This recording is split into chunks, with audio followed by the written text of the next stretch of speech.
이 세상과 몸은 이 세상과 몸이 아니라 단일 의식이다. 지금 이렇게 분명하게 있는 이것은 이 세상과 몸이 아니라 의식이다. 그런데 하나의 의식이다. 이렇게 우리가 듣고 알아볼 때 이것을 반야지혜에 입문했다. 이렇게 이야기할 수 있습니다. 이 지혜라는 것은 여러 가지가 있지 않습니다.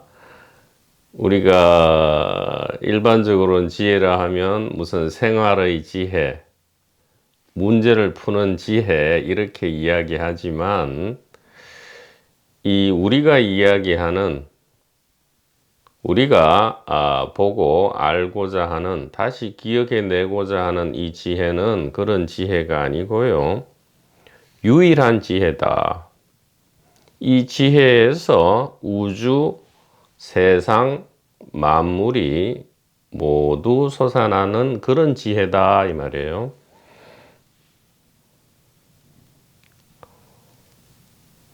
그래서 이 진실과 지혜는 단 하나고 이 진실을 듣고 알아볼 때 이것은 도노라고도 하고 깨어남이라고도 하고 눈을 뜬다, 세상을 새롭게 본다, 혹은 관점의 이동이다 등등 여러 가지로 이야기될 수 있고요. 고대 사회에서는 이것을 대단한 비밀의식에 입문한다 이렇게 이야기를 했습니다.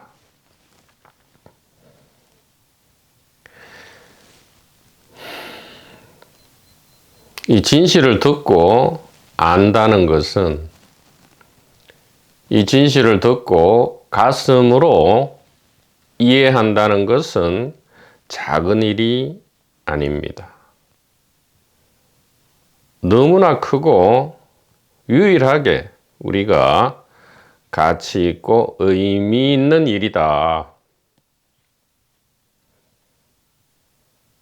그렇다 해서 다른 모든 게 무가치하다는 것이 아니고요. 이것을 모를 때는 참으로 무상한 것이 되고 이것을 알 때 모든 것이 보물로 변하기 때문에 이것이야말로 유일하게 가치 있다. 그래서 1대4 인연이라고 했죠. 참으로 큰 인연이다 이 말이에요.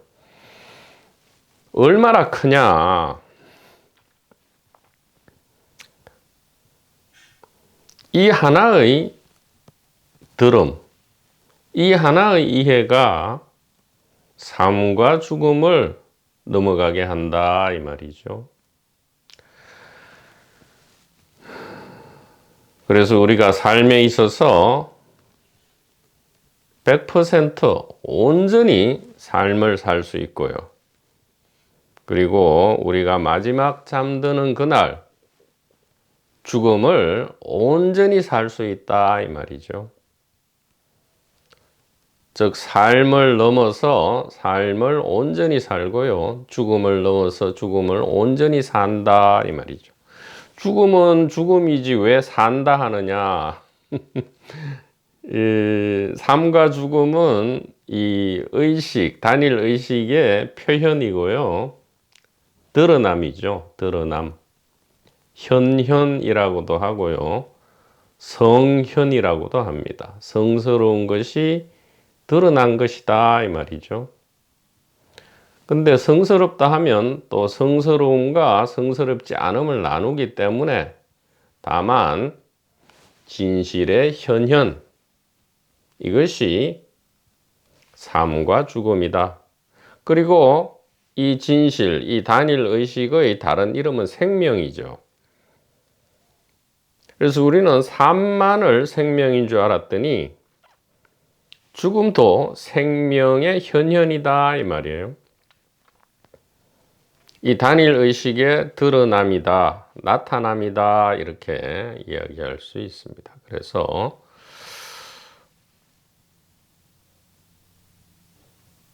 왜 이 지혜 혹은 진실을 듣고 가슴으로 이해하는 것이 삶과 죽음을 온전히 사는 것이냐, 그 이유는 무엇이냐 할 때 우리가 이 반야 지혜 혹은 진실을 듣는다, 그리고 가슴으로 이해한다, 이것은 개인으로 죽고 의식으로 혹은 영적으로 부활하는 것이죠. 그러니까 죽음과 부활을 처음으로 온전히 우리의 의식으로서 온전히 구체적으로 죽음과 부활을 실현하는 것이 바로 이 진실을 듣고 이해하는 것이고, 다른 말로 돈오라 한다 이 말입니다. 그래서 이 세상과 몸은 이 세상과 몸이 아니고 단일 의식이다, 이것을 우리가 듣고 이해할 때 개인은 죽은 것이고, 그래서 아무것도 없어졌느냐, 그것이 아니고요, 본래 우리인 이 단일 의식으로 부활한다, 이렇게 이야기할 수 있습니다. 이것만이 고대로부터 우리에게, 고대의 어머니 아버지들께서 우리를 자비롭게 여기셔서 우리에게 물려준 유일한 지혜 전성이다.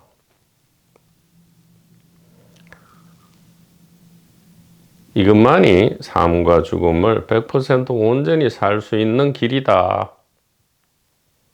그래서 길을 찾았다 이렇게 하죠. 길을 찾았다. 혹은 어두운 밤이 지나고 동이 트기 전에 샛별을 보았다, 이렇게 이야기를 할 수 있는 겁니다.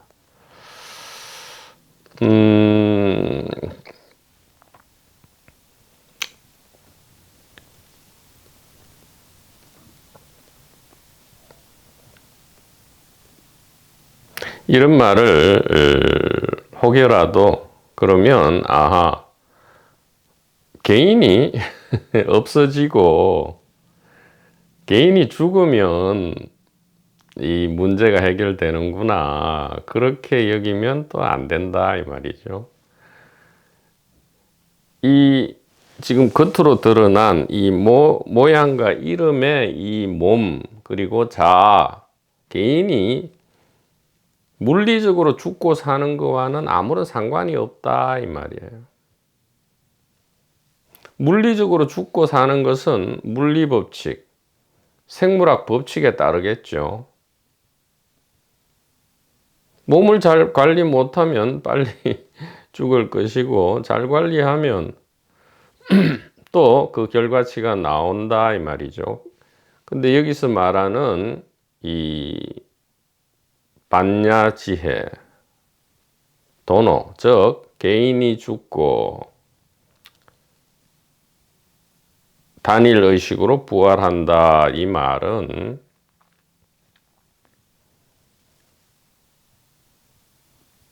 진실을 먼저 듣고 가슴으로 이해함에 따르는 부수적인 결과가 개인이 제1선에 제일 앞에 나서지 않는다 이 말이에요. 개인과 개인적 동기가 제일 앞에 나서지 않는다. 뒤로 물러난다. 본래 자기 자신의 위치, 즉 손님의 자리, 객의 자리로 정위치한다. 반본환원한다. 반본환원한다. 이것이 이 개인으로서는 죽고 의식으로 부활한다는 의미다 이 말이에요. 이것을 장난스럽게 매우 유치하게 그렇게 받아들여서는 안 된다 이 말입니다.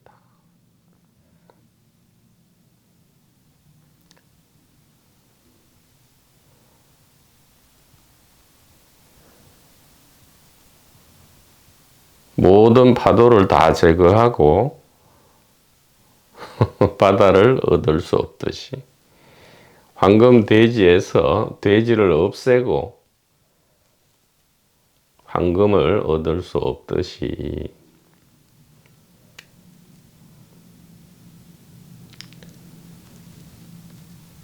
이 반야지혜에 입문한다. 이것은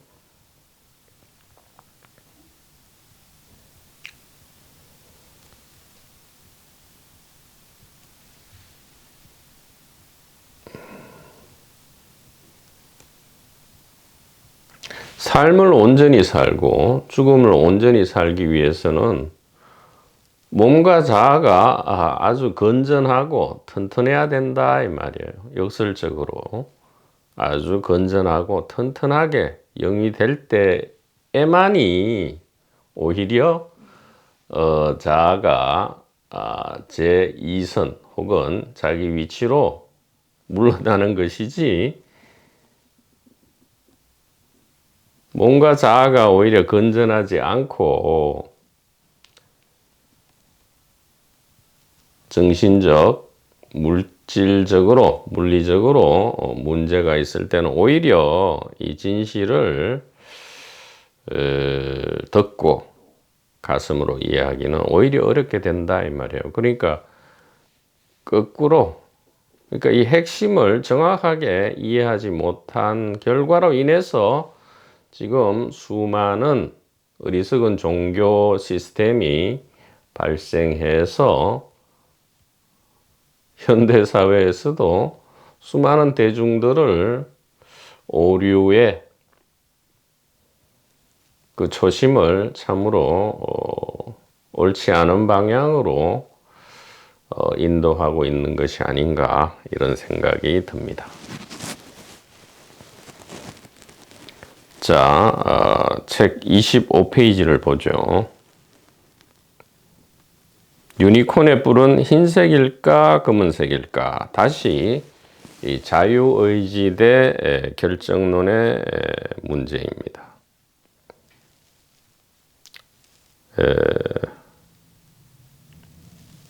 앞에서 언뜻 이야기했듯이 가장 큰 이원성 중에 하나가 바로 이 자유의지와 결정론이죠. 근데 어떤 개체가 과연 자유의지를 가지고 있느냐 아니면 운명에 종속되느냐, 이것을 논하기 위해서는 이 개체의 실존 혹은 실제성이 담보되어야, 그러니까 이 개체가 진짜 존재해야만이 논해질 수 있는 문제죠. 그런데 만약에 이 개체 내지 개인이라는 것이 실존하지 않고 실제하지 않는 그 무엇이라면 이 논의는 그 전제가 잘못된 그러한 논의가 되고, 따라서 답도 없는 것이 되죠. 마치 이 성가에서 토끼의 뿔, 거북이 털 이렇게 이야기하는 것과 같다 이 말이에요. 없는 거에 대해서 토끼 뿔이 파란색이냐 까만색이냐, 답은 무엇입니까? 답은 그 질문은 성립하지 않는다 이 얘기죠. 유니콘이라는 것이 상상의 동물이죠. 가상의 동물인데 이 가상의 동물의 뿔이 흰색일까 검은색일까? 유니콘의 뿔이 흰색이냐 검은색이냐? 흑이냐 백이냐? 상상의 동물의 뿔이니까 그 어느 것도 맞다 할 수 있고요. 그 어느 것도 틀렸다. 문제 자체가 그저 테마파크 안에서의 놀이다 이렇게 이야기할 수 있겠다 이 말입니다. 자, 첫째 단락 한번 읽어보죠. 자유의지 대 결정론 논쟁은 인류 역사상 가장 오래된 문제 중 하나지만 아직도 명쾌한 해답을 찾지 못하고 있습니다. 이 문제에 접근하는 방식들 대부분이 당연시하는 전제가 있습니다. 그것은 자아가 개인이 실제로 있다고 간주하는 것입니다. 만약 자아가 실제가 아니라면, 즉 자아는 스스로 존재할 수 없고 반드시 다른 것에 의존해서 있거나 겉모습에 불과한 것이라면 자유의지 대 결정론 논쟁은 유니콘의 뿔이 흰색인지 검은색인지를 다투는 것과 같은 가짜 문제입니다. 우리의 일상적 경험은 자아가 항상 있는 것이 아니라는 사실을 알려줍니다. 하루 24시간 중 자아가 있는 시간은 아무리 길어야 16시간 정도이고 그 시간 안에서도 수시로 나타남과 사라짐을 반복합니다. 그러다가 깊은 잠에서 자아는 완전히 사라집니다. 반면 의식, 즉 이 알미죠. 반면 의식은 단 한순간도 끊어짐 없이 있으면서 잠잘 때는 잠을 경험해서 알고, 26페이지입니다. 잠잘 때는 잠을 경험해서 알고, 꿈꿀 때는 꿈속의 자아와 세상을 경험해서 알며, 여기서 경험한다 할 때 경험자는 없어요.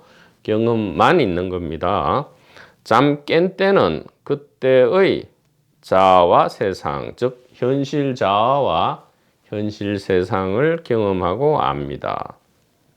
따라서 항상 존재하기 때문에 실제라고 할 수 있는 의식과 비교하면 자아는 의식 안에서 수시로 출몰을 반복하며 나타날 때도 스스로 나타나지 못하고 반드시 의식에 의지해야만 나타날 수 있으므로 자아는 실제가 아니라고 해야 합니다. 자, 실제하는 것은 일단 그 정의상 진짜로 있는 것이죠. 예, 진짜로 있는 것이다. 즉 항상 있는 것이다 이 말이에요. 어떤 두 가지 중에 A와 B라 하죠. A는 항상 있는 것이고 B는 항상 있지 않고 나타났다 사라졌다 한다면 어떤 것이 더 실제냐 할 때 우리는 당연히 A라고 해야 되죠. 이것은 분명하죠. 예, 부정할 수 없습니다. 그래서 이 세상과 몸 그리고 단일 의식 이 둘 중에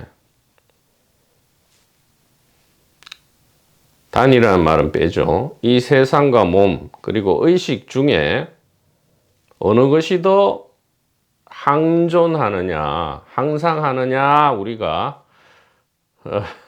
따져본다면 당연히 의식이 항존하죠. 세상과 몸은 의식 안에서 출몰한다 이 말이에요.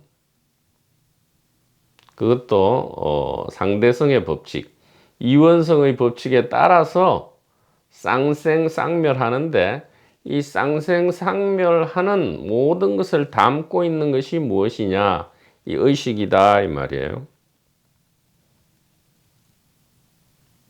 그래서 우리가 이 삶과 죽음 안에 속박되어 있는 줄 알았더니 나중에 일대사 인연에 따라서 반야지혜를 듣고 보니까 우리 안에 삶과 죽음이 있더라 이 말이죠. 즉 이 의식 안에 삶과 죽음이 있는 것이지 삶과 죽음 안에 의식이 있는 게 아니더라 이 말이죠. 그래서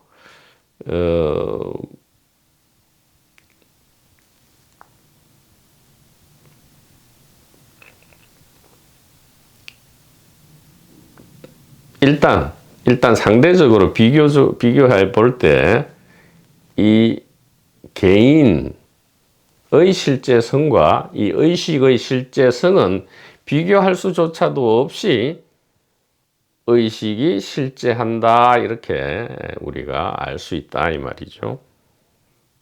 자, 이 말은 의식은 실제하는 반면에 이 개인이라는 것은 실제성이 떨어진다. 즉 그 실제성이 많이 의심된다 이 말이에요. 그렇다면 차라리 이 자유의지와 이 운명의 문제를 이 의식에 적용할 수 있을지언정 개인에게는 적용할 수 없다 이런 결론에 도달할 수밖에 없고요. 그렇다면 일단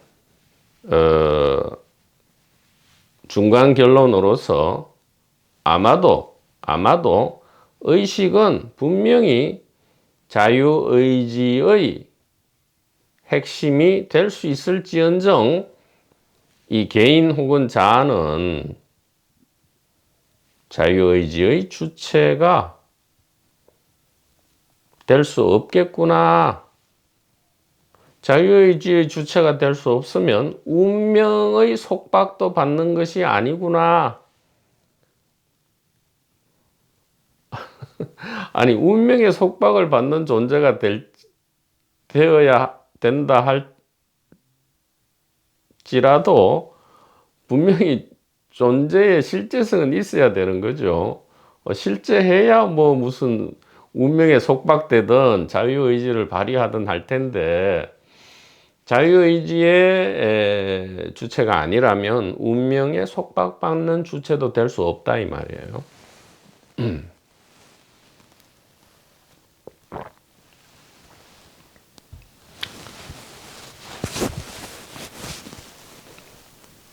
그래서 이것을 비유적으로 이야기하면 이 자유와 운명, 즉 속박과 해탈이라는 이 이원성의 세계에 들어가고 나가는 것, 즉 이 의식의 1인 다역의 연극 속으로 몰입하든가 아니면 몰입을 그만두든가만이 유일하게 자유의지의 자유에 속하고요. 즉 우리가 진정으로 선택할 수 있는 유일한 것이고요.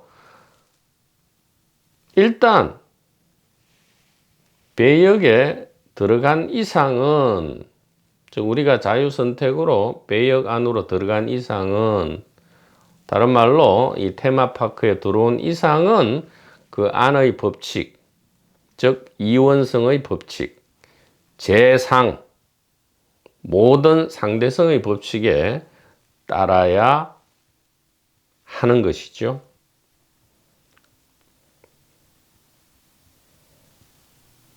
그래서 간결히 이야기하면 우리가 개인 관점에 있을 때는 모든 것이 속박이고 개인 관점을 벗어나려는 선택, 즉 이 반야지혜, 진실에 대한 이 화살표를